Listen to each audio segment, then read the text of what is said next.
kali mata ini kita pergunakan untuk ibadah kepada Allah, untuk taat kepada Allah? Berapa kali mata ini kita pergunakan untuk maksiat kepada Allah? Mari kita lihat lisan kita, mari kita lihat hati kita. Berapa kali semua itu membuat kita lebih dekat kepada Allah atau membuat kita lebih jauh dari Allah Subhanahu wa Ta'ala?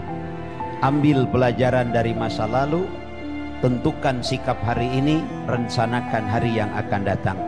Ini yang dianjurkan oleh Allah dalam Al-Quran. Ya ayyuhalladzina amanu, wahai orang-orang yang beriman, ittaqullah, bertakwalah kepada Allah. Salah satu bentuk takwa kepada Allah adalah wal tangdur nafsum ma matsligad. Evaluasi masa lalu kalian, tentukan sikap hari ini, rencanakan hari yang akan datang. Kesempatan bagi kita untuk mengevaluasi, apalagi kaitan dengan tema hari ini, tema yang sangat bagus. Melayani setulus hati adalah merupakan wujud dari menunaikan amanah dari Allah Subhanahu wa Ta'ala. Mari kita evaluasi perjalanan hidup kita minimal 1 tahun ke belakang. Tentukan sikap hari ini, rencanakan hari yang akan datang. Kenapa? Karena hidup adalah amanah. Di dalam hidup ada aktivitas, pekerjaan adalah amanah. Sejauh mana amanah itu kita tunaikan, sejauh itu reward akan kita dapatkan. Suatu hari Rasulullah Muhammad SAW ditanya oleh seorang sahabat, "Ya Rasulullah, wahai utusan Allah, wahai kekasih Allah, ahbirni bi asadi sayyin fi hadaddin wa alyanihi." Ya Rasul, beritahu aku tentang sesuatu yang paling berat dalam agama dan yang paling ringan dalam agama. Rasul tersenyum. Apa kata Rasulullah? Alyanuhu ang tashhada ilaha illallah. Yang paling ringan dalam agama Allah adalah mengucapkan 2 kalimat syahadat. Wa asyadduhu, dan yang paling berat dalam agama adalah ang tu'addul amanati ila ahliha, menyampaikan amanat kepada ahlinya. Hidup kita adalah amanah, pekerjaan kita adalah amanah, maka setiap amanah akan dipertanyakan oleh Allah Subhanahu wa Ta'ala tentang amanah tersebut. Di dalam surah Al-Lail ayat ke-5 Allah memberikan gambaran apa yang akan kita raih kalau kita menunaikan amanah-amanah kita, kalau kita menunaikan apa yang Allah titipkan kepada kita. Fa'amma man a'ta wattaqa, siapa orang yang gemar memberi, memberi dengan ilmunya, memberi dengan kemampuannya, memberi dengan pelayanannya. Kalau kita sebagai karyawan tentu melayani dengan sepenuh hati, ini pun adalah a'ta. Kalau seorang dermawan memberikan dengan hartanya, itu pun adalah a'ta. Ada yang lebih tinggi dari dermawan. Kalau dermawan itu adalah memberikan sebagian hartanya di jalan Allah, atau mungkin memberikan lebih banyak dari hartanya di jalan Allah dan ia sisakan. Sementara ada amalan yang lebih tinggi dari dermawan yang disebut dengan amalan itsar.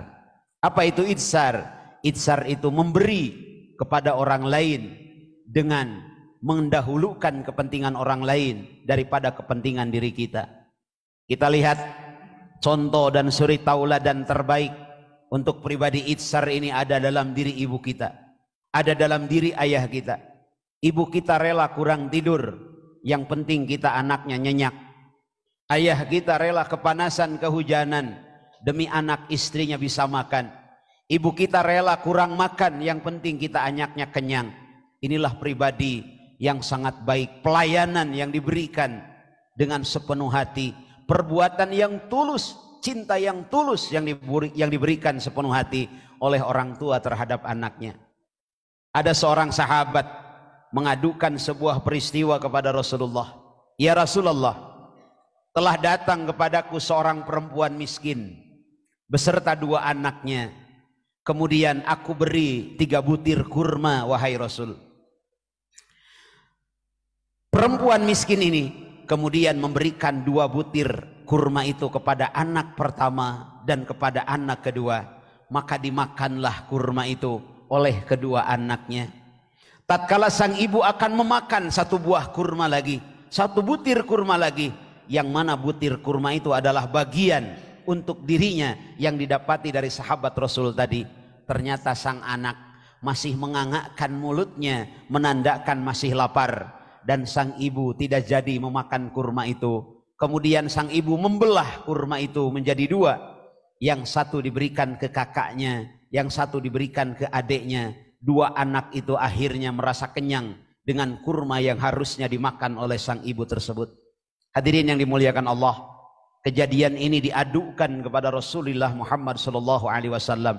Maka kata Rasulullah, seorang perempuan yang memiliki pribadi seperti itu, yakin pintu surga sudah menanti untuknya. Hadirin yang dimuliakan Allah, ibu itu lapar, tapi ia tahu anaknya lebih membutuhkannya daripada dirinya. Kita sebagai karyawan, kita sebagai profesional, mungkin kita perlu istirahat, mungkin kita perlu sejenak rehat. Tapi kalau seandainya ada konsumen kita, ada pelanggan kita yang membutuhkan jasa kita saat itu, kita bisa menunda istirahat kita, kita bisa menunda rehat kita. Kita harus mendahulukan kepentingan konsumen kita. Itu adalah orang yang itsar, mendahulukan kepentingan orang lain daripada kepentingannya, mempermudah urusan orang lain sehingga Allah permudah urusannya, membahagiakan kehidupan orang lain sehingga Allah bahagiakan hidupnya. Rasulullah SAW menyampaikan, khairun nas anfa'uhum linnas, sebaik-baiknya manusia adalah mereka yang sangat bermanfaat bagi manusia yang lainnya.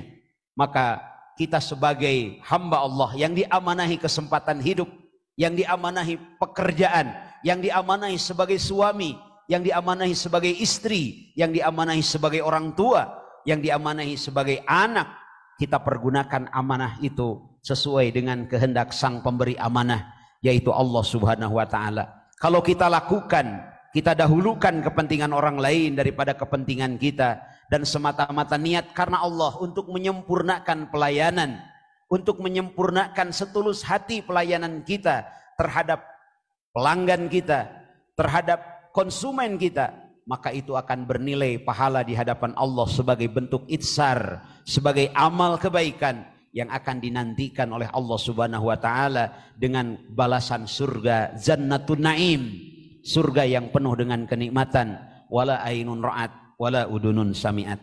Hadirin yang dimuliakan Allah, Rasulullah Muhammad SAW dalam hadis beliau menyampaikan bahwa beliau lebih memilih untuk membersamai seseorang dalam hajatnya, dan itu lebih utama daripada berdiam diri di masjidku, yaitu Masjid Nabawi.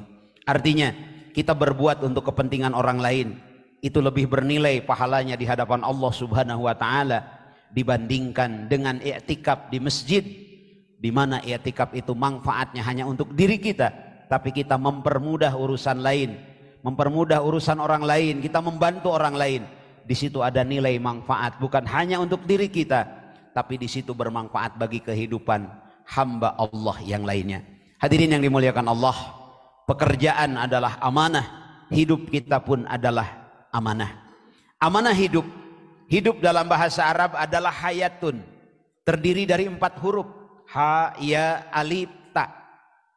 Manusia hidup tidak akan melewatkan 4 pintu kehidupan. Setiap kita pasti akan melewati 4 pintu kehidupan. Pintu yang pertama adalah pintu dunia, kita lewati melalui kelahiran. Kita masuk ke alam fana. Dulu kita berkumpul di alam rahim. Setiap kita berkumpul di alam rahim, semuanya beriman kepada Allah. Saat itu Allah bertanya, alastu birabbikum, apakah kalian semua beriman kepada aku, kata Allah. Setiap ruh menjawab, bala syahidna, kami semua beriman kepadamu ya Rabb. Yang saat itu berkumpul bukan hanya ahli ibadah, tapi termasuk orang haram zadah. Bukan hanya ahli taat, tetapi orang ahli maksiat. Bahkan Fir'aun saat itu, Namrud saat itu, tatkala di alam ruh ditanya, mereka semua menerima bahwa Allah adalah Rabbnya. Tapi begitu masuk ke alam dunia, pintu pertama ia lewati,